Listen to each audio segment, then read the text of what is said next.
Svajnanathivindasya Jnana Jana Shalakya Chakshur Militan Yena Tasmai Shri Gurave Namaha Shri Chaitanya Manovistam Sapitam Yena Bhutale Swayam Rupakadalmayam Dadati Swapadantikam Vandeham Shri Guru Shri Yuta Padakamlan Shri Gurun Vaishnavanascha Shri Rupam Sagrajatam Sahagana Raguna Tanvitam Tam Sajivam Sadvaitam Sabadhutam Parijana Saitam Krishna Chaitanya Devam Shri Radha Krishna Padan Sahagana Lalita Shri Vishakha Sha He Krishna Karuna Sindhu Dina Bandhu Jagatpate Gopisa Gopi Kanta Radha Kanta Namasatute Tapta Kanchana Gaurangi Radhe Vrindaneshwari Rishabhanu Sute Devi Pranamani Haripiye Vancha Kalpa Taribhyascha Kripu Sindhu Pranavacha Paditana Vaishnavi Vaishnavi Namo Namaha Jai Shri Krishna Chaitanya Prabhu Nityananda Shri Advaita Gadadhar Shivaswati Gaur Bhakti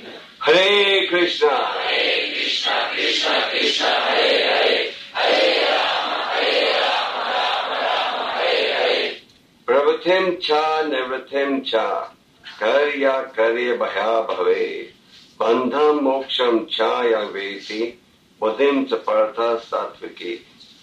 So, in the 18th chapter of the Bhagavad Gita, Krishna is summarizing what he has already presented in the previous 17 chapters.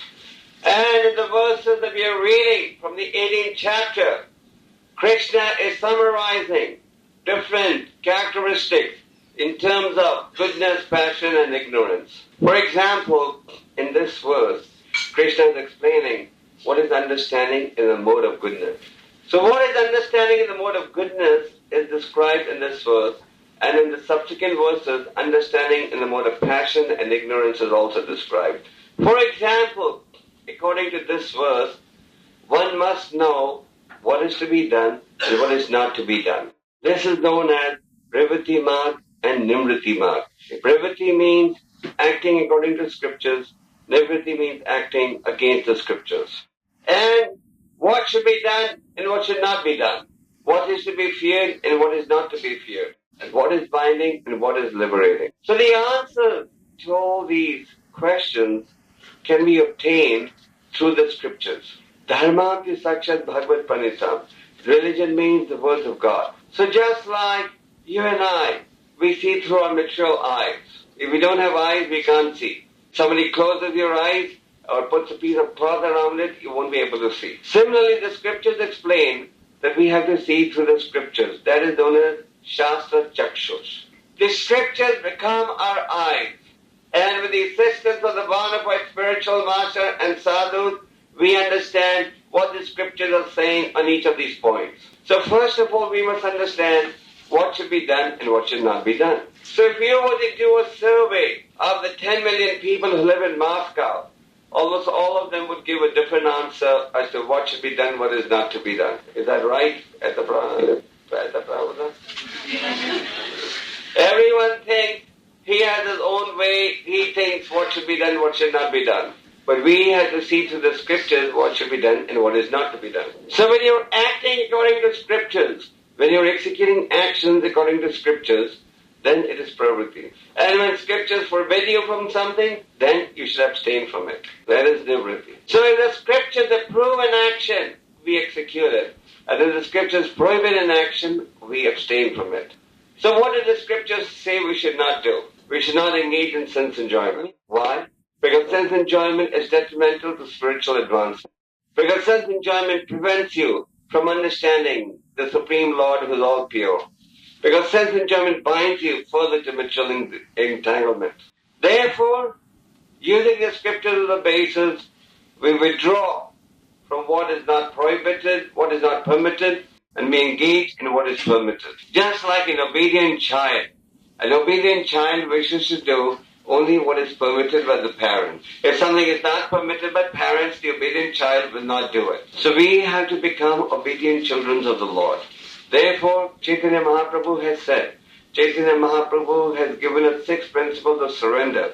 And the first principle is, accept everything favorable for spiritual advancement and reject everything unfavorable for spiritual advancement. Then it says, what is to be feared and what is not to be feared. So what is to be feared for a devotee? Who knows? Well, all of you are partially right. So what is to be feared? A devotee fears Maya. Therefore, he stays away from any activity that could take him away from Krishna.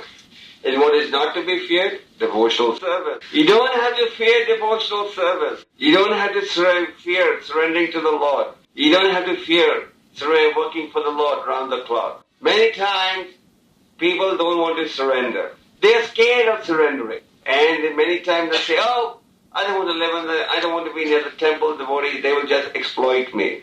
There's no question of exploitation if somebody is going to use you in service to Krishna. It's a great fortune.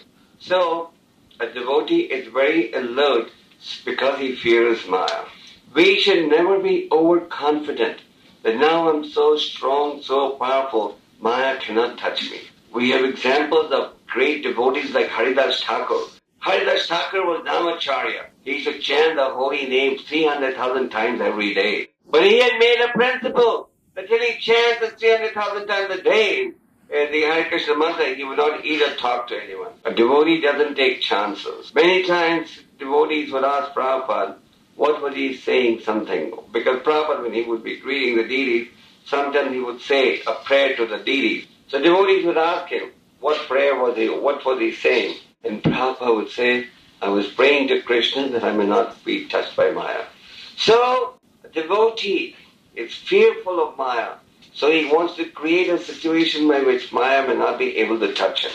Just like in the Srimad Bhagavatam, you have the story of King Bharat. King Bharat was the king of the whole planet. At a young age, he had renounced everything. Wife, children, kingdom, opulence, and he had retired to the forest. But unfortunately, in the forest, he got attached to a baby deer. And as a result of this attachment to the deer, he died while meditating on the deer. And then he had to take his next birth of the deer. But he did not have to stay long in the body of a deer because he had done devotional service in the past. So when he took his birth as a Brahmana, in the family of a Brahmana in which he was known as Jat Bharat, Jat Bharat resolved that he would pretend in society as if he was deaf and dumb. And therefore, he was pretending in society as if he was deaf and dumb, even though other people were ridiculing him and making fun of him.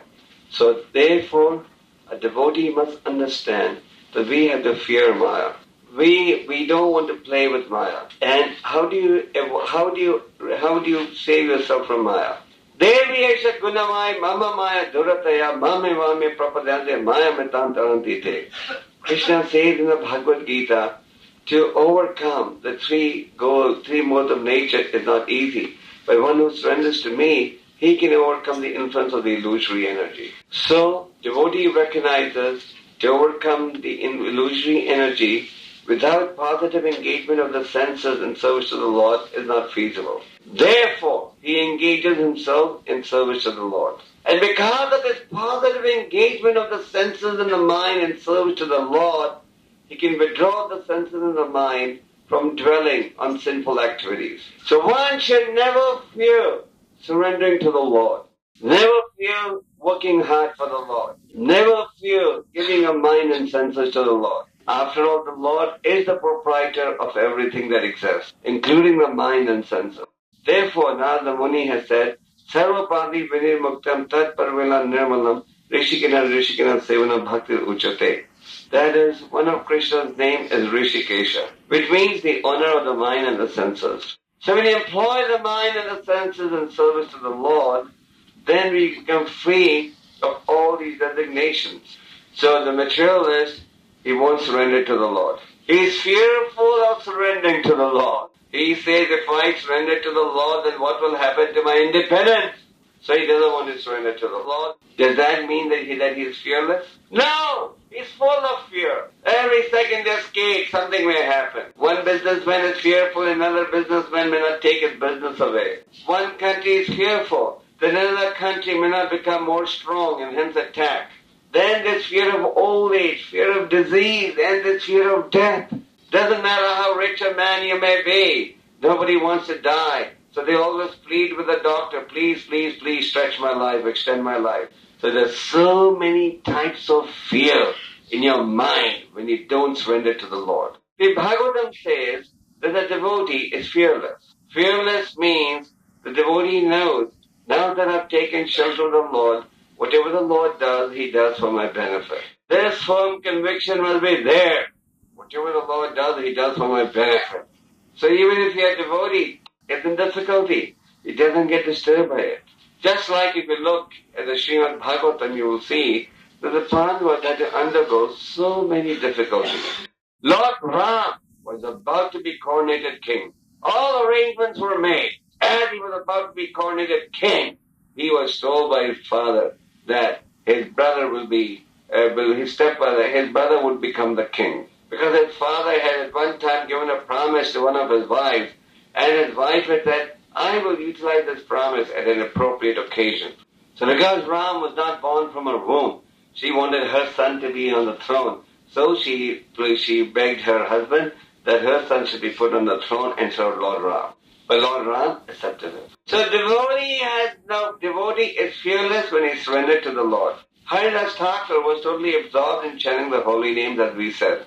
The prostitute was sent by the Mahandan king, by Ramchandra Khan, to seduce Haridas. Why did Ramchandra Khan send the prostitute to seduce Haridas? Because he became envious of the amount of respect that Haridas was getting. People from great distance were coming to offer respects to Haridas, and they did not care for the zamindar, for the ruler of that area. So one day the Ramchandra Khan called all the prostitutes of the city for a meeting. And he told them, I have a challenging assignment for you. This man Haridas must be seduced. Everybody's thinking that he's a saintly man. So we want to show that he's not saint. Who will take up this challenge? I'll give unlimited money. So one of the prostitutes said, I'll take up the challenge. And I'll seduce him within 3 days. So she tried her best to seduce him. But because Haridas was attached and absorbed in the holy name, not only did she fail, but she got seduced by his purity. And she became a great devotee of the Lord. So the point is that once you're attached to the holy name, then a devotee will truly become fearless. Why is a devotee not scared or fearful of surrendering to the Lord? And why are the materialists scared of surrendering to the Lord? There's a reason.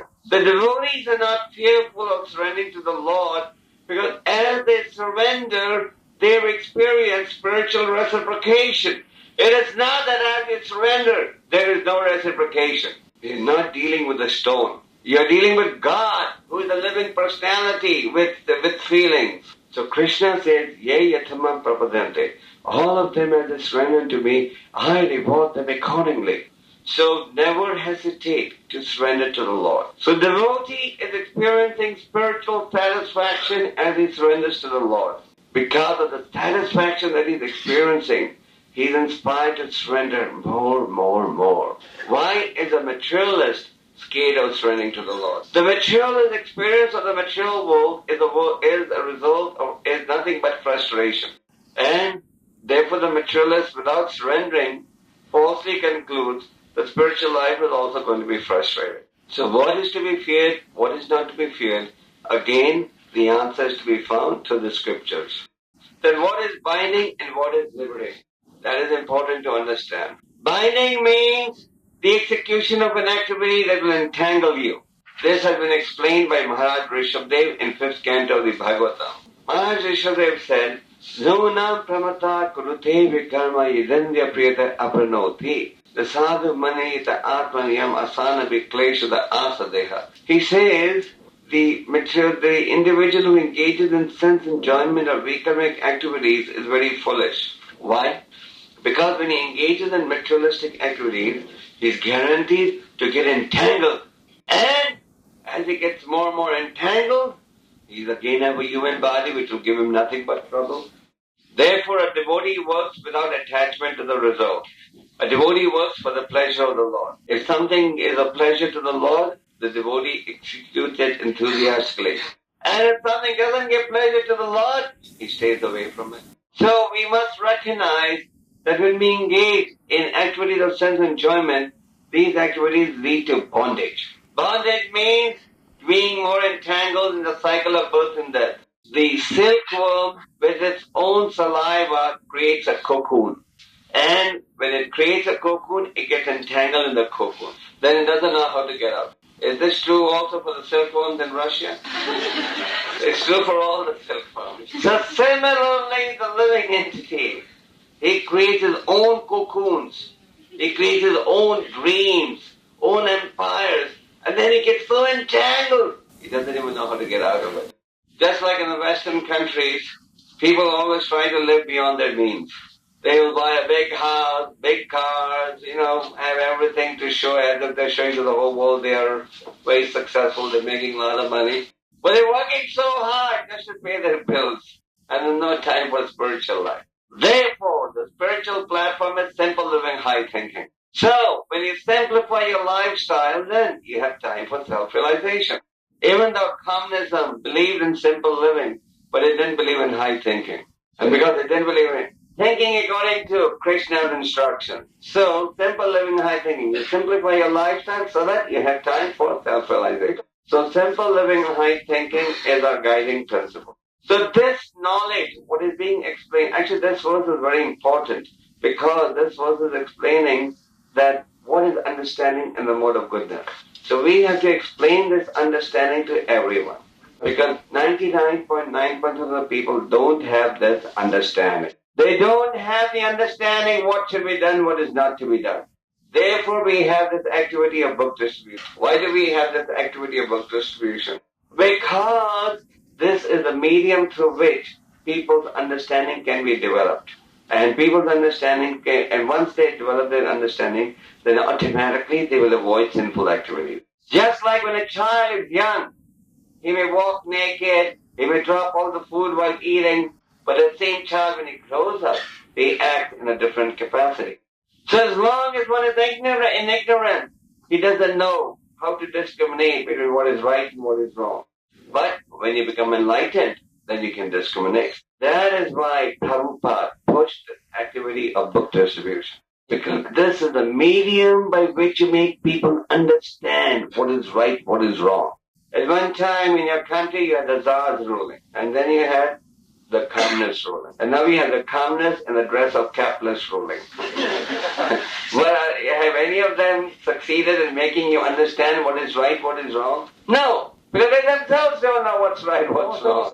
They cheat, they keep changing uniform, but that doesn't mean they know what is right, what's wrong. But Krishna knows what is right, what is wrong. And that is explained in the scriptures. And great acharyas like Vishwanath Chakravarti Thakur, Srila, Swami, Srila Prabhupada, they've explained this for everyone's benefit. So, we have to give this understanding to everyone. That is through the medium of book distribution. That is why Prabhupada emphasized book distribution. Why? Because this is a medium to destroy ignorance. Just like light destroys darkness, similarly transcendental knowledge destroys illusion. As Prabhupada said, as book distribution expands, people will become enlightened. That is why Prabhupada labored so hard to write these books, and he labored so hard to inspire in us the importance of book distribution. He even went to the extent of saying, if you love me, then preach. As the principal medium of preaching he described was book distribution. Prabhupada said, if you preach to somebody for 3 minutes, he'll talk something, then he'll forget what he told them. But if you give him a book, he'll take it home and read it. And he'll make others read it. So, as this verse is explaining, we must develop the understanding of what should be done, what is not to be done. Today people are accepting irreligion to be religion. So we have to make people understand what is real religion. What they should do, what they can't do. How they should act, how they should not act. What is Nivṛtti-mārga, what is Pravṛtti-mārga. That is done by book distribution. The book distribution actually is a very joyful activity. It's also very enjoyable. Just like we were saying in the class, a devotee is not fearful of surrendering to the Lord. So, book distribution involves surrendering to the Lord. Because unless you surrender to the Lord, you cannot become a book distributor. Because you're completely dependent upon the other person for your success. So everyone should take part in this opportunity of book distribution. It's a very glorious activity. It is an activity in which you're giving eyes to those who are blind. So, give people the understanding and you'll be blessed by the Lord. Because Krishna is very indebted to one who preaches for him. So those who are engaged in full-time service, of course, they take part in the Pravṛtti marathon because Prabhupada has emphasized this again and again. But even those who live at home, even those who do jobs, they can also help. Krishna appreciates everyone's help. Krishna sees what one is doing. So to the extent one can, please help in this book distribution marathon and help people get these books so they can understand the goal of life. And as you give these books, you will feel great spiritual ecstasy. Why? You've just saved somebody from going to hell. So it's such a great satisfaction. So there are millions of people to be saved. At one time, there was one Hiranyakashipu, one Ravana, one Vena. But today, almost everybody is a Hiranyakashipu, and so we all have to endeavor to save them. Hare Krishna. It's a little late, so I'll take on questions for 5 minutes and then stop. In the Bhagavad Gita said that material world, all the leaders are carried out by the initiative. But then when the voting goes out for some Krishna, and who does this? The soil or the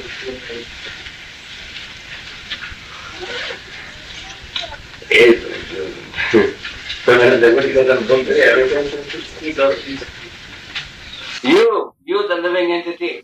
You do what is wrong, and you also do the bad thing. You also do the good thing. It depends upon us how we utilize our intelligence. The soul is just you are the doer. Someone about all the people actually are done by. Yes, but the living entity makes the decision, and then the motion. Just like you decide to associate with devotees, then you'll automatically be influenced by goodness and pure goodness. Suppose one decides to associate with materialists, then automatically the more the passion and ignorance will play a dominant role. So based on how you want to act, how you decide, the modes will come to play. Or based on how you decide to use your freedom. Okay?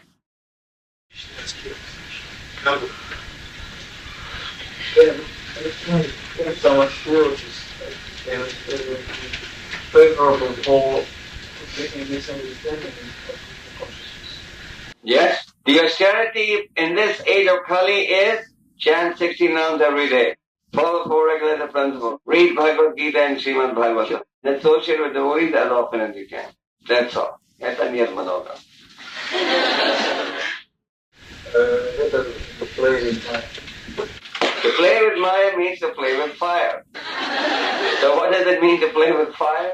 The fire is burning. You take your hand as near to the fire as you can to prove that the fire will not touch your hand. But by chance, your hand hits the fire and it gets burned. So don't take chances with getting trapped by Maya. We should be strict in the execution of spiritual practices. If you chant your rounds every day, if you follow the process of sadhana bhakti, even if you're living away from the temple, you can perform sadhana bhakti at home. And if you're associating with devotees, then wherever you are, you'll be protected from Maya. Last time you were He said that walking around the block, but at Gopal training a bunch of devotees, I'm sure they won't create a path. Well, if you have acted according to instructions of Guru and Sadhu, then you can be, then you have worked properly. And regarding working hard, the devotee usually works so hard that when it's time to go to sleep, he falls asleep in 1 minute. The materialists, they have to take sleeping pills to go to sleep. But the devotee doesn't need any pills. He's worked hard all day, so when it's time to sleep, it only takes a minute. If you don't work hard all day, then you can't even sleep. Even to sleep is a struggle. Okay, I think I'll stop because many of you have to go home and it's 9 o'clock. Hare Krishna. Please.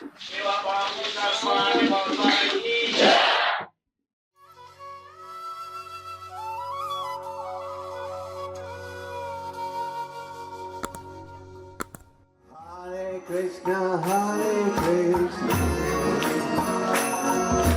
Krishna Krishna,